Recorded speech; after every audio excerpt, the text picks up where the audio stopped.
Well, hello everybody. I'll give you another second to get settled and situated and whatever you need. How is the volume for everybody? Good? Okay. And I am going to, once I get started in a second, I'm going to put 60 minutes on the clock because there are some issues that by the end of this session, hopefully we'll have some ideas and really want to discuss them. So that should say blank slide. So we're ready to begin. I'm sorry? Mic up a bit. Volume.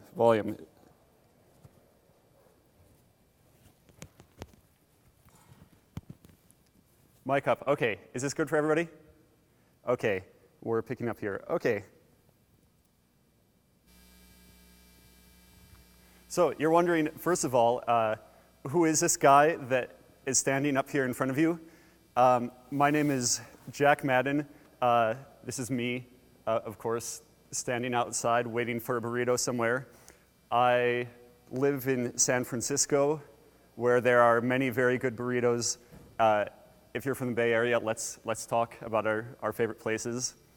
And so, of course, since I'm Jack Madden, many of you also know me as the brother of Brian Madden. That would be Brian, Gabe, and I from, I don't know, 1999, 98, quite a while ago. So I've been working with these guys for, I don't know, how long has Brian known Gabe? Some of you may remember me doing stuff with the Brian Madden Company in 2008 or earlier years or years in between. But for now, I work for TechTarget. So I'm pretty fortunate there. I write about my opinions every day, and no complaints. I don't work for any vendor, so I can say whatever I want. I write for this website, consumerizedit.com. Just curious, how many of you have heard of this website? Okay, great. Well, it was spun off from brianmadden.com about 8 or 9 months ago, and we're actually going to be bringing them all back together as we've come around full circle, initially separating the consumerization and subsequently realized that they're really the same subject. Earlier this year, I contributed a little bit towards this book, The VDI Delusion, which is available for sale now in Amazon. And but what I've been doing mostly is less VDI and more looking at mobile devices, and lots of them. Those are actually some of my coworkers' devices. I only have like 4 of my own. Also, I'll mention that on its way soon, probably fall 2012, is some sort of mobile-related book. This session today is probably a chapter's worth of the content in there. So why are we here right now? Well, earlier today, you got this guy, Brian Katz. He gave the overview of mobility session, the MDM, the MAM, the MIM, the EMM, the BYOD, the COPE. Is that all of them? Yeah, pretty much. So when, That's okay. Oh, yes. I'm terribly sorry about that. Twitter BM Katz. But we're here today to only talk about one of those acronyms, and that would be MDM. This is the one individual technology that I think we all should be worrying about right now. There's a fierce MDM versus all those other acronym debate going on, all that discussion. So this is part 1. So why are we here talking about mobile device management? We have phones. We've been dealing with them for a while. That's maybe a bit unfair. I don't think any of us quite had experience with that type of phone.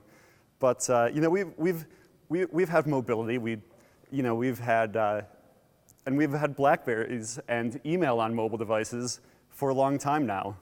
So why is this such a big deal now? Of course, and this is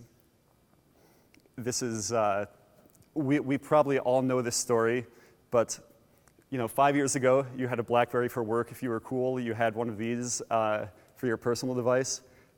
Anybody have the Motorola Razr, the most popular flip phone ever? Until 2007.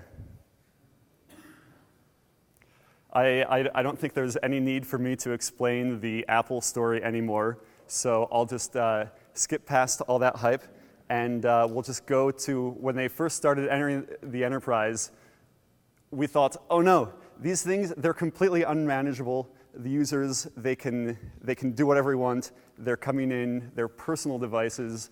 They're maybe coming in with our C-level employees, so we have to be careful about how we manage them, what we do with them. So for a while, it really was this device versus these devices, and we really had a big battle. We said it has to be the corporate one versus no, we want this device, but that issue we'll see is much less important now. We have this consumerization issue that really is a much more important issue. We call it the FUIT, which as we know from Brian's explanation, stands for FUIT. IT was in charge until all the executives started bringing their iPhones in, and suddenly they weren't in charge anymore. It sounds like a pretty terrible situation, doesn't it? But this was a couple years ago. We have this solved right now, thanks to the miracle of mobile device management APIs. Yay! So this changed everything, right? I mean, Apple opened up the hooks so that you could manage the device how you want. You can install a configuration profile. There were similar ways to manage Android devices. Suddenly this device, through management, no longer is it this device versus the BlackBerry device. You can almost, and we'll see there are a lot of difference, make that iPhone or that Android device into something that somewhat resembles the old BlackBerry that you might have been managing. So now that we have MDM, that means that we're all set on consumerization, right? We've solved consumerization. Yay? Yay? Yay? Anybody?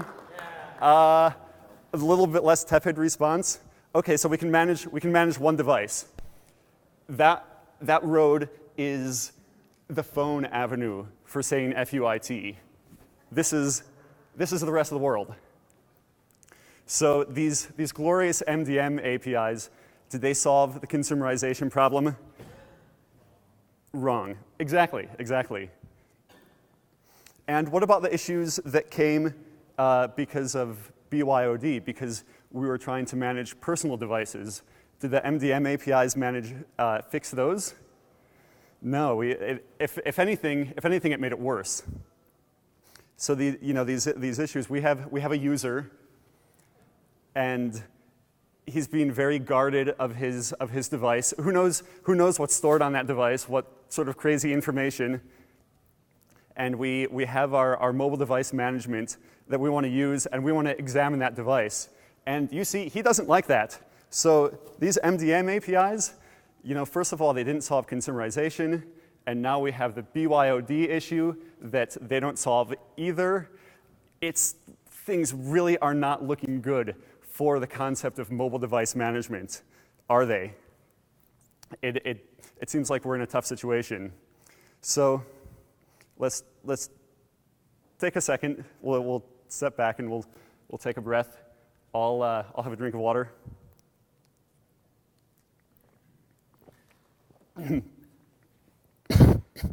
Pardon me. So what do we really care about with with managing our mobile devices?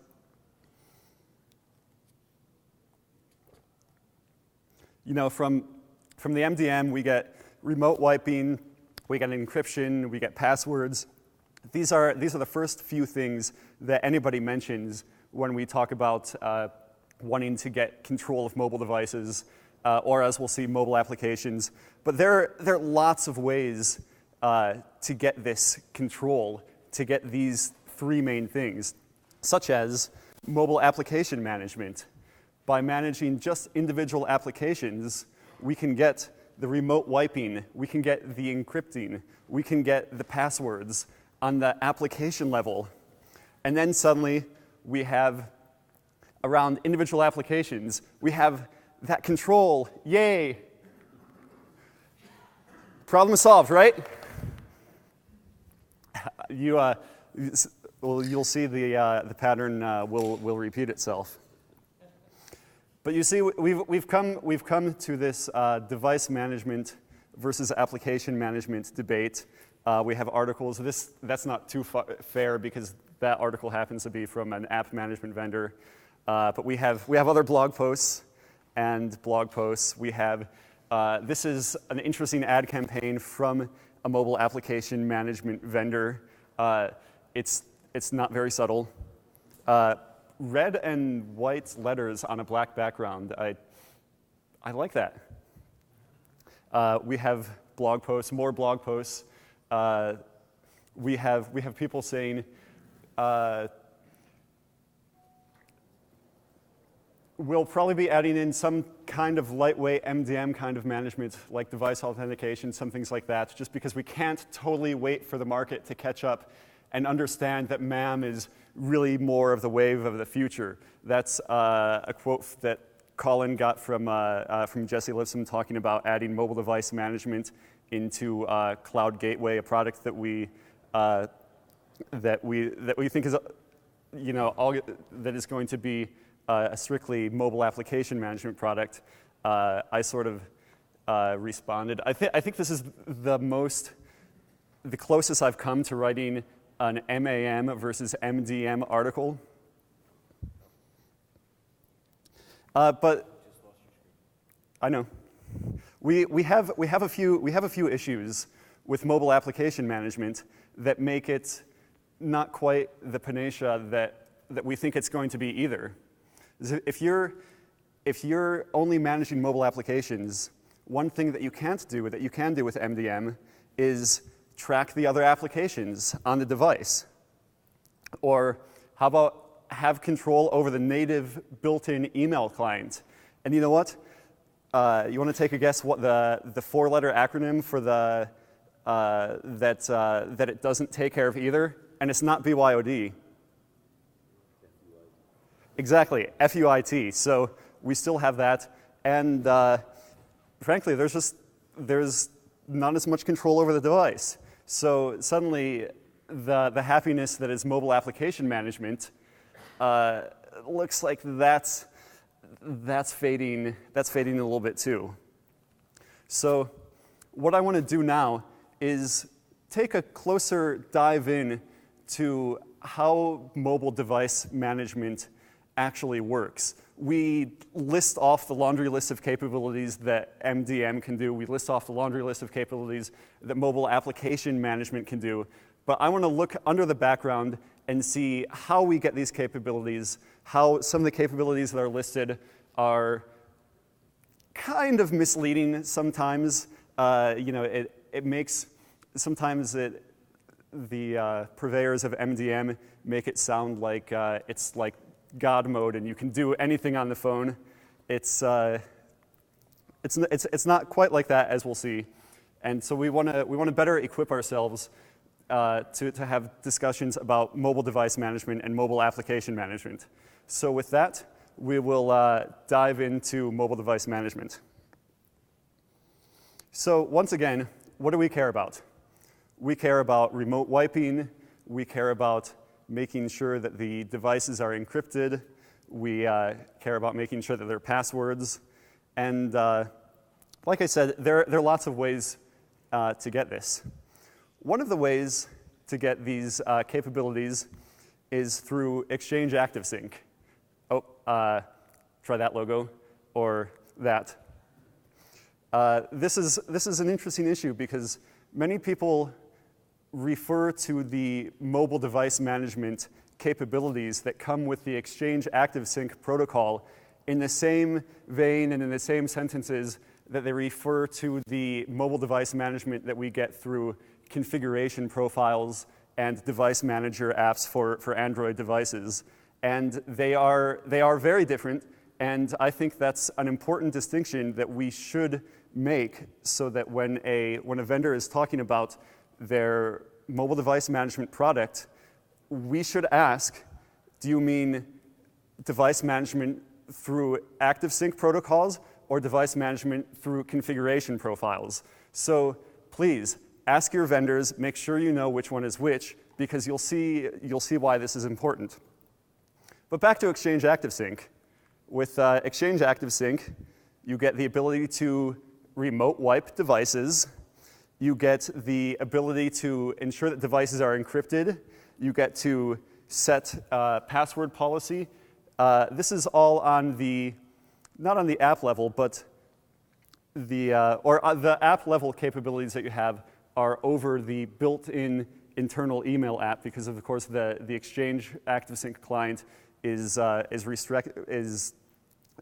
respecting some certain policies.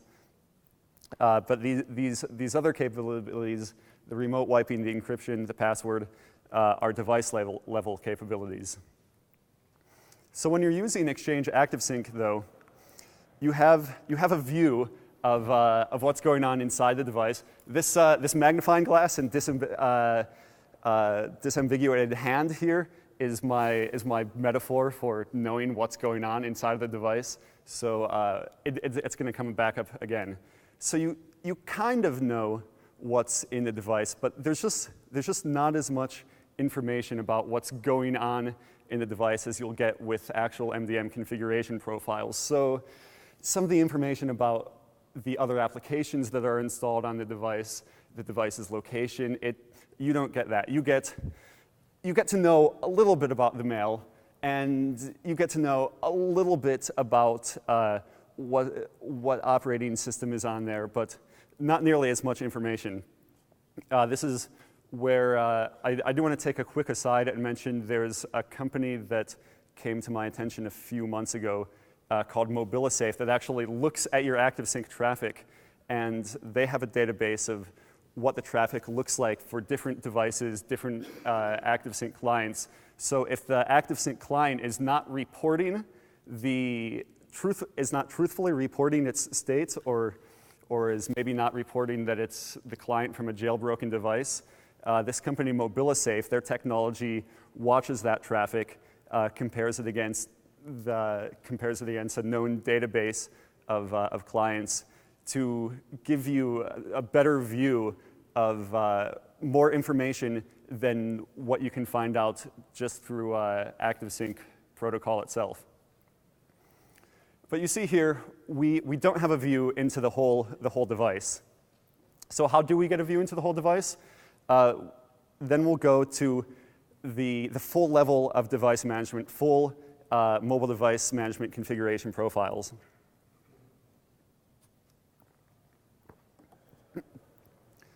So what is MDM?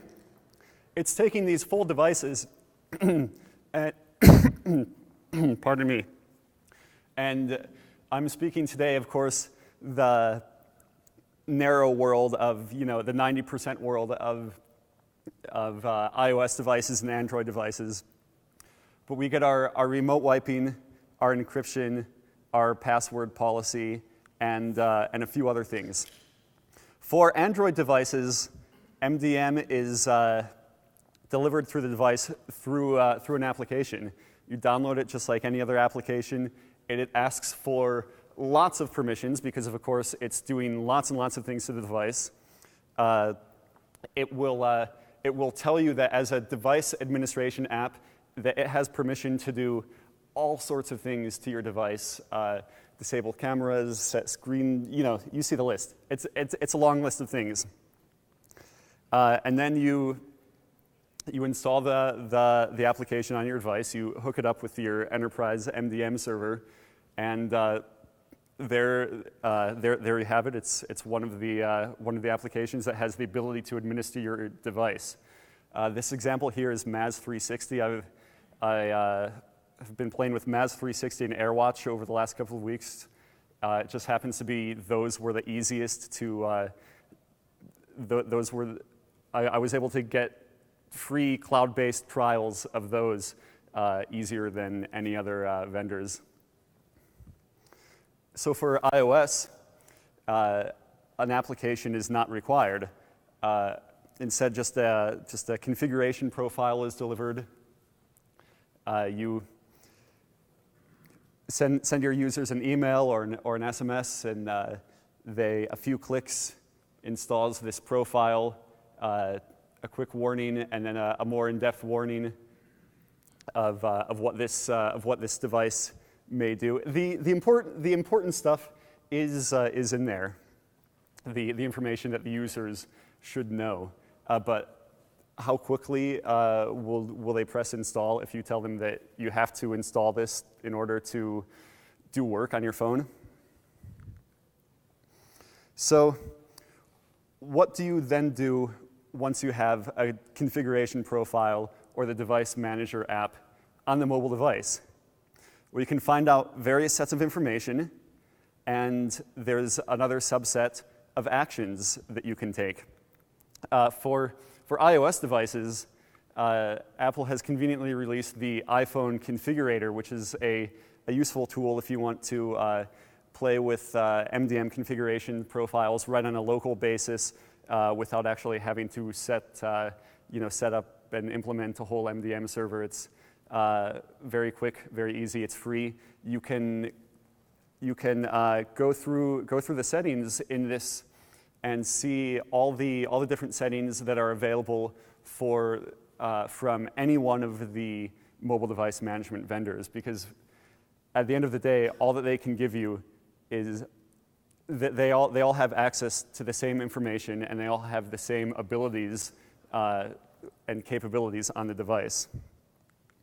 So what information can you find out on the device? You can find out hardware specifications, what OS it's running, the serial numbers, the phone number, how much storage is available. You can find out what apps are installed. This is the Maz 360 again. These are the apps that are installed on my phone, so you can see how I like to run my personal mobile life. And of course, you see all the settings that you have recently been changing. For iOS devices, I said, of course, an agent application is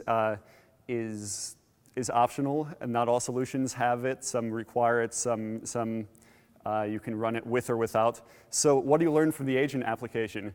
Well, the agent application has permissions of any other normal app that would be on the device. So you can use that application to send push notifications. You can use that application also as a convenient place to integrate other mobile application management features. If your MDM solution also has an app catalog function or something like that. And for the iOS device, that agent application also gives you access to location. So we see here, I'm right here on Martin Luther King Drive in Chicago. If you look there, if you look closely, you can see where I live. From my last known location. And so, like I said, the agent is of course optional. So from the information that we can gather, either with or without an agent, we can, or rather the actions that we can take. Well, we can remote wipe the device. We can reset the password. We can lock it remotely. We can remove the Exchange ActiveSync connection. So, like I said, we're limited to some of these specific actions. So anything that we do is a combination of information that we learn, and then we decide what actions to take on it. With certain Android devices, there are more advanced actions that you can take. There's some MDM APIs that are made by manufacturers that Samsung approved for enterprise is a set for Samsung devices, and the 3LM, that's, well, mostly Motorola and a few companies whose phones you're probably less likely to have on a device. So those give you more actions that you can take with the mobile device. So what do we typically want to do with the information that we can learn and the actions that we can take? We want to do that basic list of protection, the passwords, the encryption, the remote wiping. We want to set things up for people. We want to maybe they don't want to insert all their email settings on their own, or if they have to set up a VPN using the built-in client, maybe we want to take care of that for them. Also, we want to blacklist and whitelist applications. We want to control the applications that are on the devices. That's something that obviously is important to people, and that all sounds great. We have the information, we have the actions, but there are some issues with mobile device management itself. The first is that with iOS configuration profiles, it's only actually possible to lock that profile on the device to make it completely unremovable if you're plugging it in to an Apple computer and using the iPhone configuration utility. Third-party MDM vendors cannot lock that profile onto the device. So all you do, you hit remove, and suddenly all your settings are gone. Now maybe the settings that are leaving with it are your email settings, maybe it'll take away the VPN settings. So you can do things to ensure that when that profile is removed, a lot of features and accessibility for that device are no longer there. So that's a good thing. But just remember that in all situations, it is not quite possible to always completely lock the configuration profile onto the device. So what do? You when there's information that you're getting from the device, you take the available actions that you have and you remediate.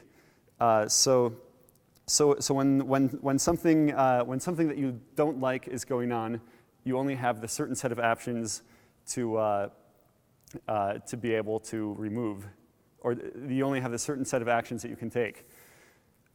And so why this is important is that one of the actions that we did not list on the list of actions that you can take is the ability to actually block applications from being installed on the device, or the ability to actually remove applications from the device unless they're enterprise deployed applications. So that's a very important thing to understand, because an MDM vendor will come and tell you, sure, we can blacklist the applications, we can make sure the applications don't get installed on the device, we can whitelist the applications, but they're not actually blacklisting the applications. They'll say, you see an application on there that you don't like, so if you don't remove it in 60 minutes, we're going to remove your email. Or you can be in a much more evil approach and say, there's an application on there that we don't like, so we're going to remote wipe your device immediately.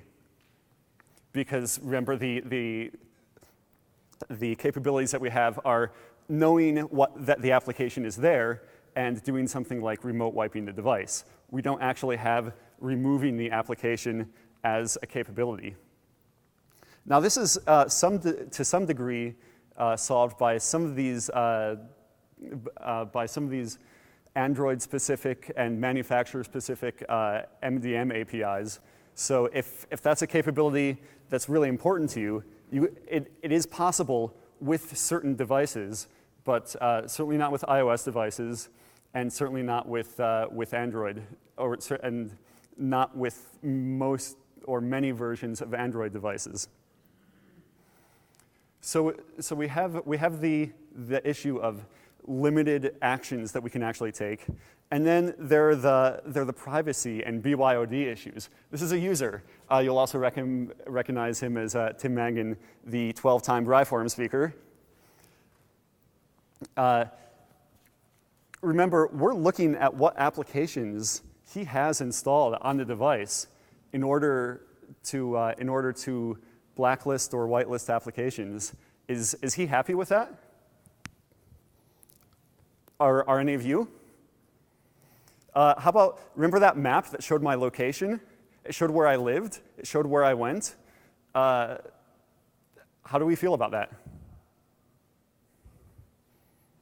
What's that? Yeah. I mean,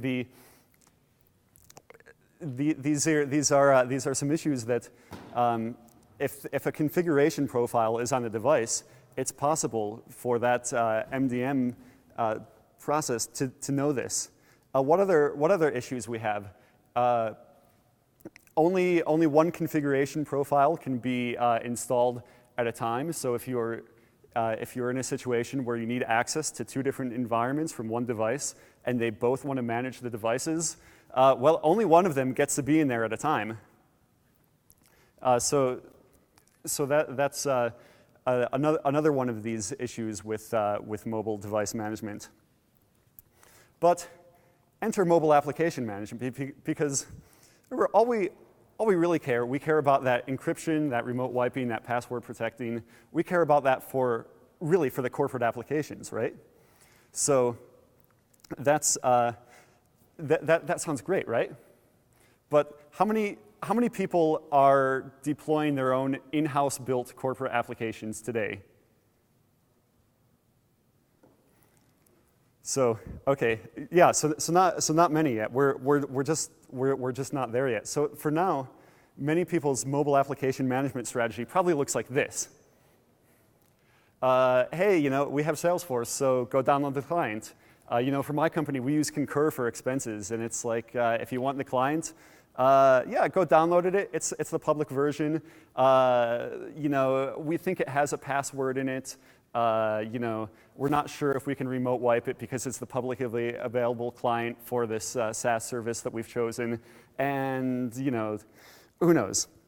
Or maybe your mobile application management strategy looks like this: the Apple volume purchasing program for businesses. This is basically you purchase a bunch of app licenses at once, and Apple sends you a spreadsheet of redemption coupons. It's a bit clunky. It's not really what many people or what anybody would consider modern mobile application management. So we know that deploying our own in-house applications for versions of our legacy applications that we're converting to mobile, we know that's a whiles away, right? But we still have to worry about it, and it will be coming. We will get to that day very soon. And so when we deploy our own in-house applications, we use the iOS Developer Enterprise program to sign our applications instead of submitting them to the Apple App Store. One of the things that I get asked a lot is, I thought iOS apps could only come from the App Store, and it's a common question. But of course, they can be signed on an enterprise level using the iOS Enterprise Developer Program. So then we can build ourselves some of our own applications, and then that's where the fun mobile application management. If you were in if you were in the AppSense vendor session this morning, we talked about app wrapping. Lots of mobile application management vendors talk about their SDKs. They talk about all these great things that you can do on the app level. That comes when we start building our own applications. And there were, so for the three of you that raise your hands, awesome. So we can see what's going on at the application level.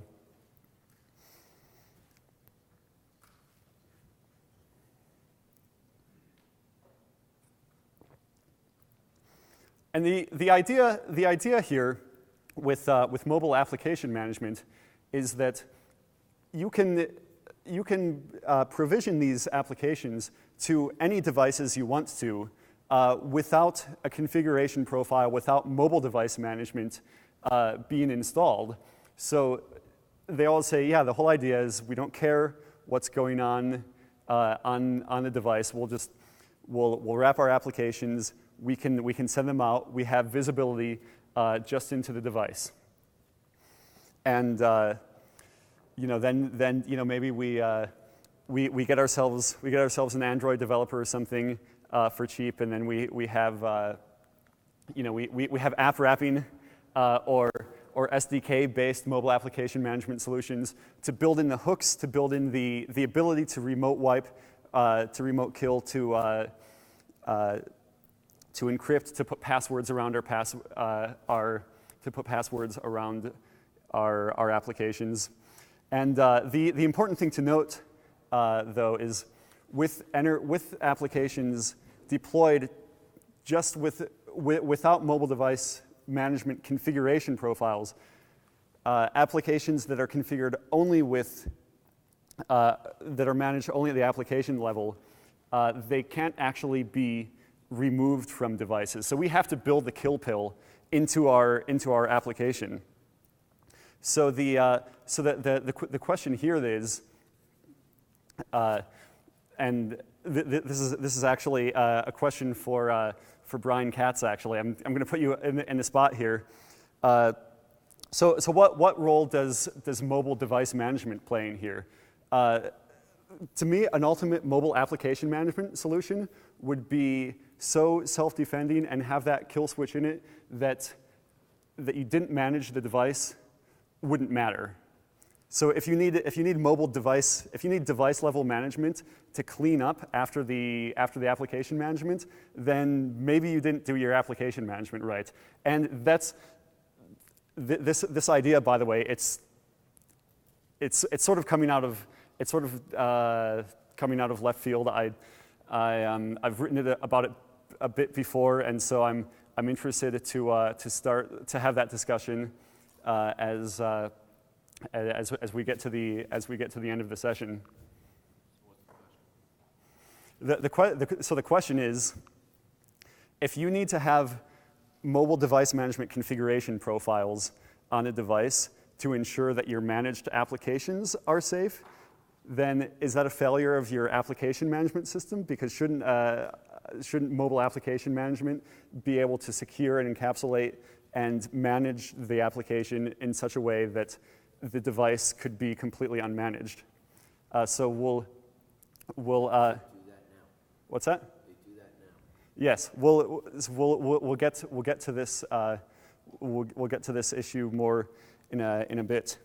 The other issue with this is that once again you're only controlling the endpoint applications, and one of the other issues that's missing is there are just a few device level functions that you don't have access to when you're just managing and working at the application level.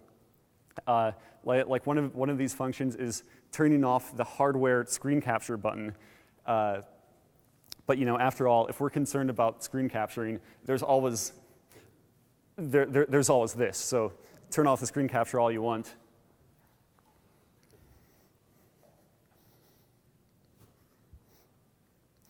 And so this issue. So if a mobile application management solution installs a profile, installs an MDM configuration profile to get some of its management capabilities, is that okay? This is an issue that I haven't seen raised very much, so I'm trying to raise this question now.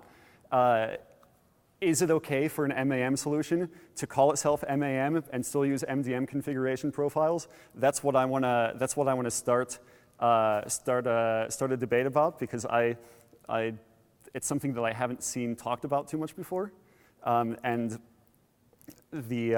it gets glossed over a bit. So I'm hoping that we can start that. Because of course I'm getting a little bit out of order on my slides. You think mobile application management, you only have visibility in the applications, but if that MDM configuration profile is in there, somewhere that information can be gathered to kind of see the devices. They're grayed out a little bit, but there's still information in there being gathered. So from the mobile device management versus the mobile application management. From that debate, I kind of want to go on to another issue of managing devices versus not managing devices.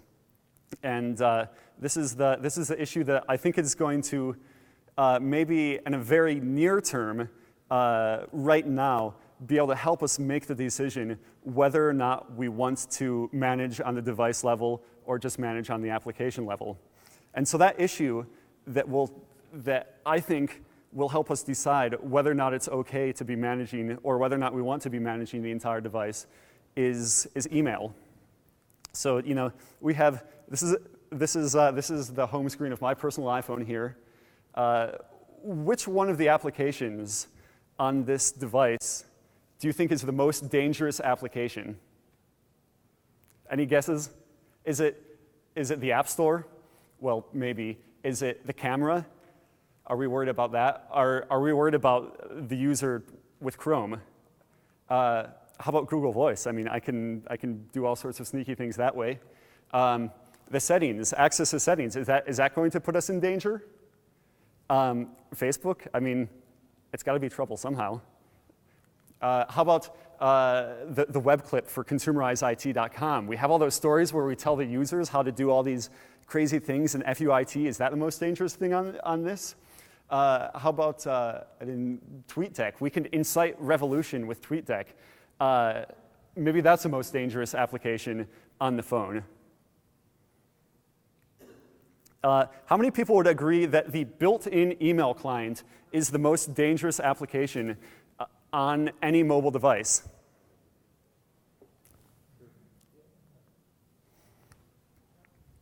So why are we concerned about the built-in email client?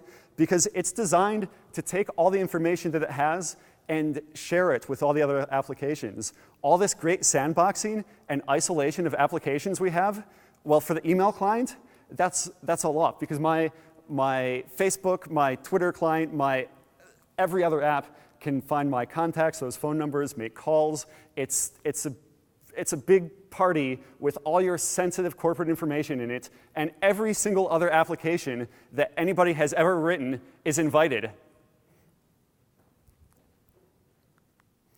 This is why malware is such a difficult issue to spot.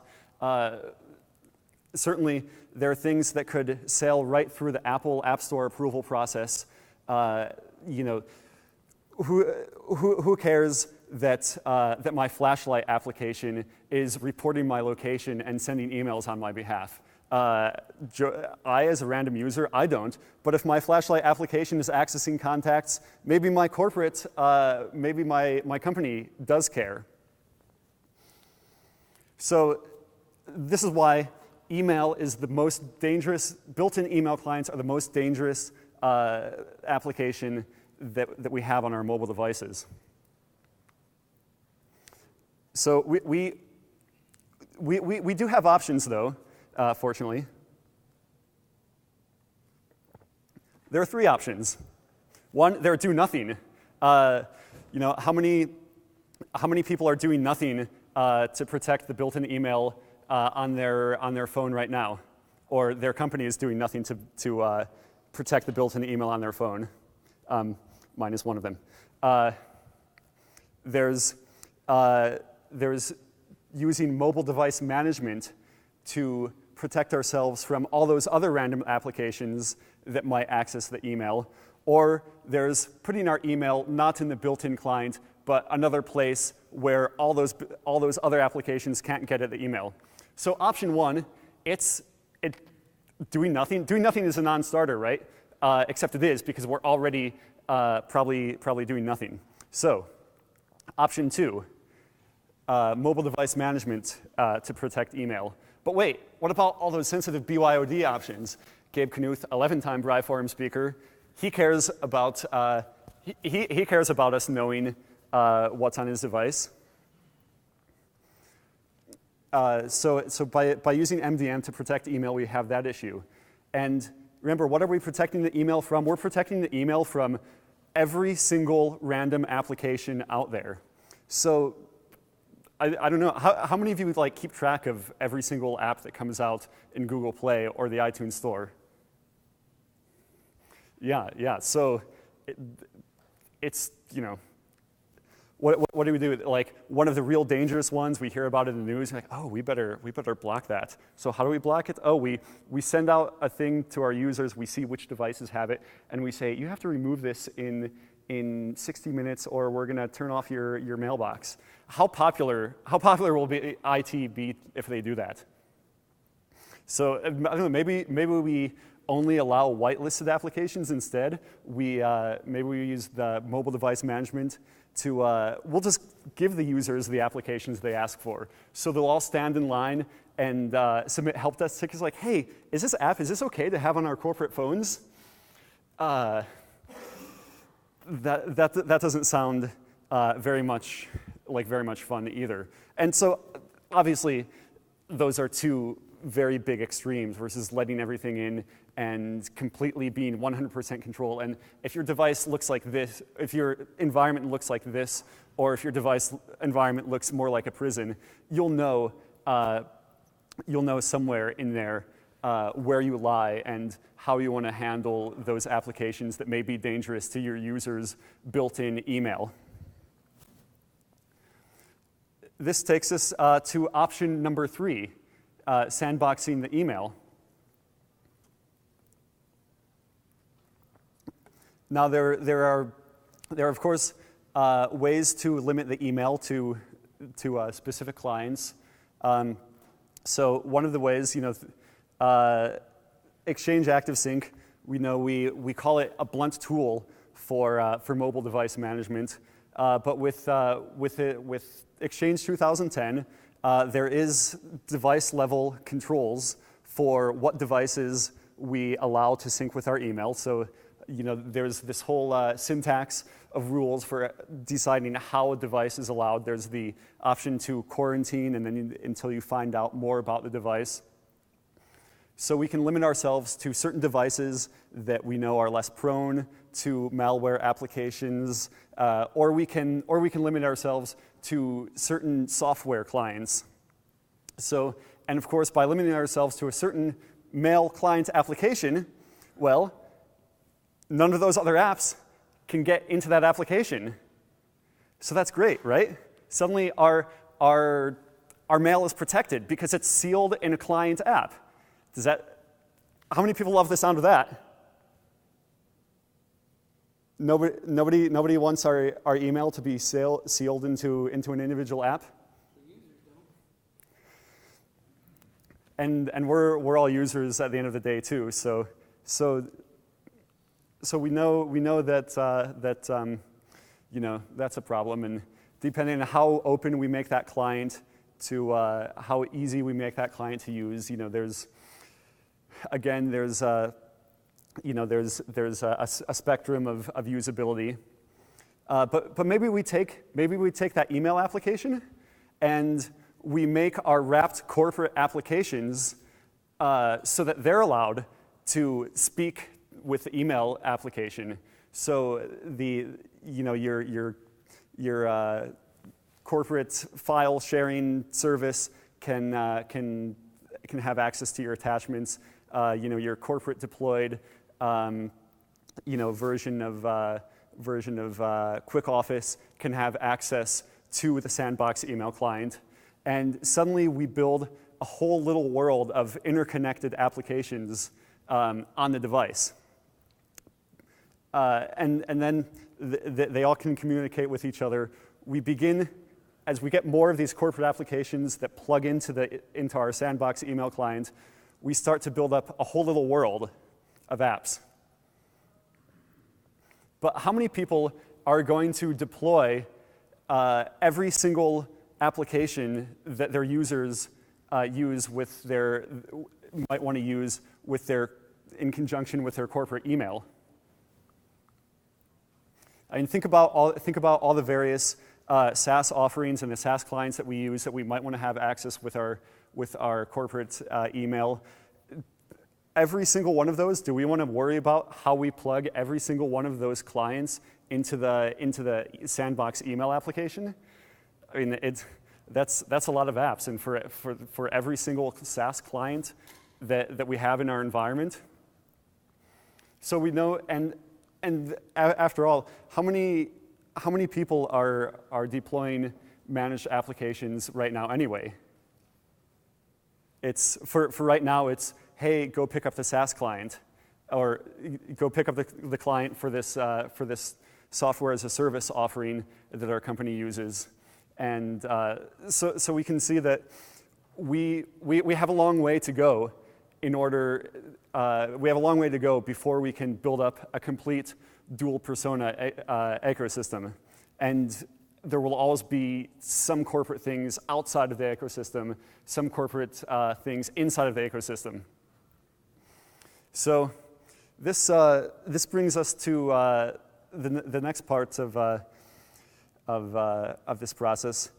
So this question of what you do with your email, whether you let it be on the native device and you attempt to manage the native device and the applications on the native device, or you put the email in a sandbox application, how you make this decision, I think, is going to it's going to determine whether or not you want a solution that has mobile device management configuration profiles on the device. So if you want no mobile device management and you want to sandbox the email, you can do it that way. Or if you want to use the native client so that the native client can communicate with all of those other public apps, then you can manage the device and manage the applications on the device through the MDM so that you can blacklist the bad ones or the good ones. So email, I think, is the basis for that decision. Because we're always going to have the BYOD privacy issues. These users, everybody's users look like those, right? They're going to be concerned about the company being able to see all of the applications they have on their device, maybe tracking where they are. So this is where we get into the where we'll get into the more discussion area. Or maybe do we provide incentive? Well, we're going to be managing your device. We're going to be maybe blacklisting some applications, occasionally some things. We're going to have to take your device and say, hey, I want to just, in order to keep on having access to your email, I just need you to remove that application. Is that okay? Nope. Okay, so we know how we feel about that approach. Or maybe some users, you have, maybe knowledge workers that they just get access to sandbox email. You get your contractors and task workers. Maybe they don't get any email at all. You have your executives that can be a little bit more free on the device. And when it's you say, please, this application, I'm certain that it might do something bad to your device, so we just have to remove this one app from your device. We'll keep everything the same, we promise, so that you can keep the built-in email client, so you can keep the nice integration with the rest of your applications. So do we have a multi-tier approach? Do we have a mixed approach? This is something that I picked up from Claudio's session this morning, an integrated approach with all applications local. He was talking about this in relation to desktops, but there's a bit of a parallel here. So if you want your work applications and your personal applications all mixing locally on the device, maybe this is the bring your own resume model. And this, this is.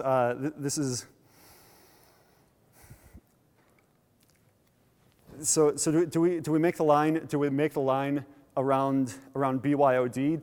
Do corporate devices, they get the native email, and personal devices get the sandbox email?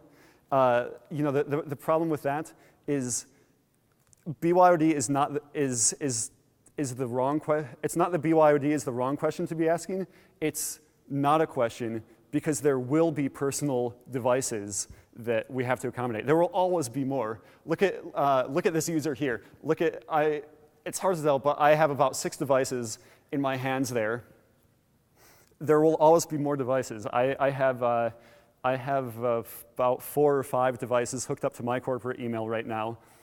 So if we choose the managed devices only, are they going to manage like all 5 of those devices? So there always has to be some way of accommodating the personal devices because they will always be there. Even if you do a COPE model, there are still going to be personal devices that want to be there. Which that COPE idea. So this is for those of you that weren't in Brian's session. That's corporate owned, personal enabled. So you get all the benefits of your own personal device. You install whatever apps you want in it. You use the built-in email client, but it's not yours.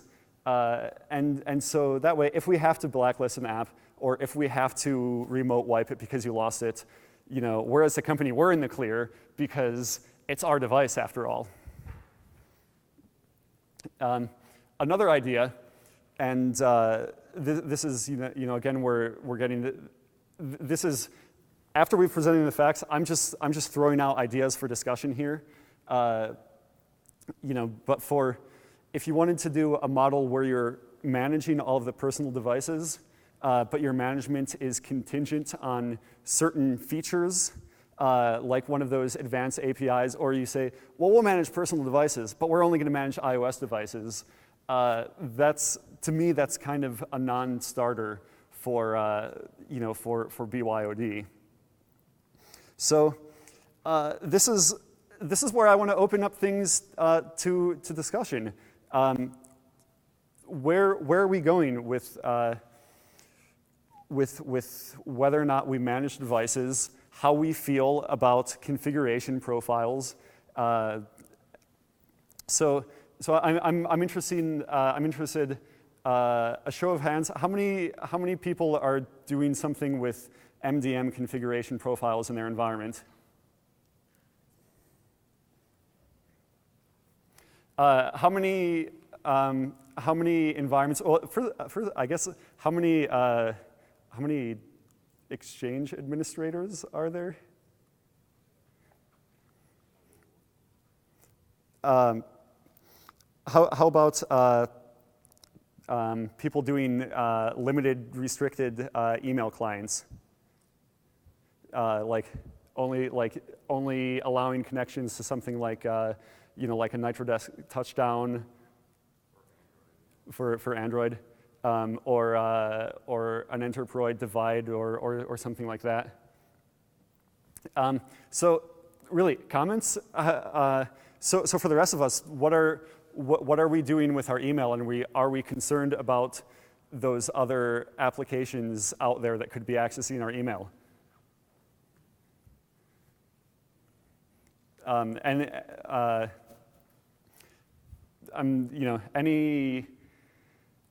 yeah. Semi-related question. I haven't been really heard the answer to this. When there's attachments in email, are the attachments usually sandboxed in these solutions as well, or are the attachments, because you have to be able to open them up in other applications potentially, and then how are those managed at that point? Because I think that in a lot of cases, it's the attachments where that's the data that you're trying to protect more than just emails themselves. Yeah. So if your email client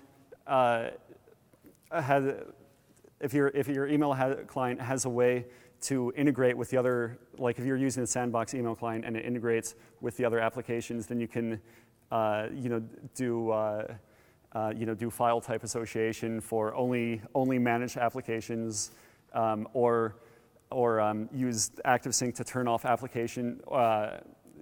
off attachments for maybe for native clients or for certain devices. So that really is, that question is dependent on building up that ecosystem of other known or managed applications around the email client. So any opinions? How do we feel this if a mobile application management provider is trumping the values of application-only management? Is there a place for configuration profiles in application management? I see Brian and Harry, and so I know this should be interesting. I saw your hand up first. There has to be, because it's the way that iOS actually does. You know, you're specifically talking about iOS at the moment, and it's the way iOS handles it. It's a configuration profile for an app when you install it. It's not necessarily an MDM configuration profile. It's a provisioning profile, Yes, as opposed to a configuration profile. So so I'm assuming you're talking when you deploy an enterprise application, it's deployed with a provisioning profile, but that doesn't have all of the information and all of the management hooks that are sent out that you have when you have a configuration profile on the device.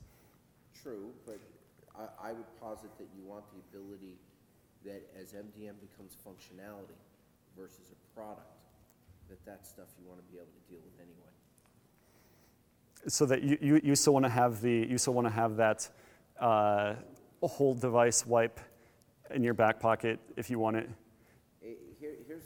I can tell you what I've seen talking to people where they've said, I've lost my phone, and the company's great saying, okay, I can pull all your enterprise stuff away, but the second piece of it is sometimes they come to you and they actually request for can you please blow away my device because my personal data's on there, and if you build it the right way, your communication with your users, they'll actually ask you to blow away all the data when they lose their phone. Right. So maybe that's if we don't expose, we don't expose the personally installed applications and the location to the administrator of the mobile application management system. So maybe that's an option. Harry, your comment? Yes, so my view is that you need a combination of app and device policies, and you can't dictate this one way. It's going to vary by customer, right? So if you've got the Coke kind of use case where it's employee-owned device plus enablement, then I think you have to be willing to accept a little bit more device. But hey, you know what? This device, there's no way anyone's going to delete these pictures from this, right?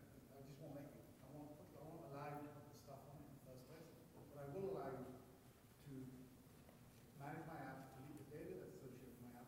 However, I will also allow you to apply policy to the app which controls specific device functions for that. Like, for example, you can't allow a camera to do certain things.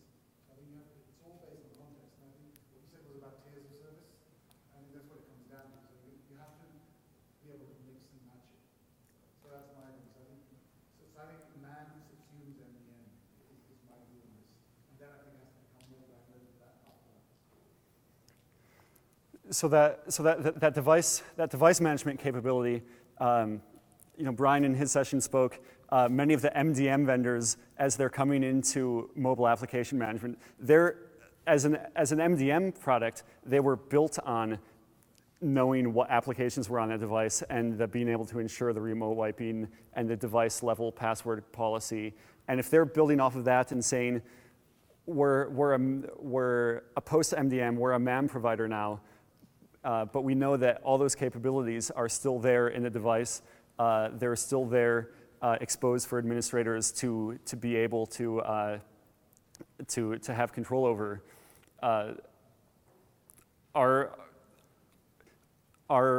Would we as users be comfortable with that? I guess raise your hand if you would be.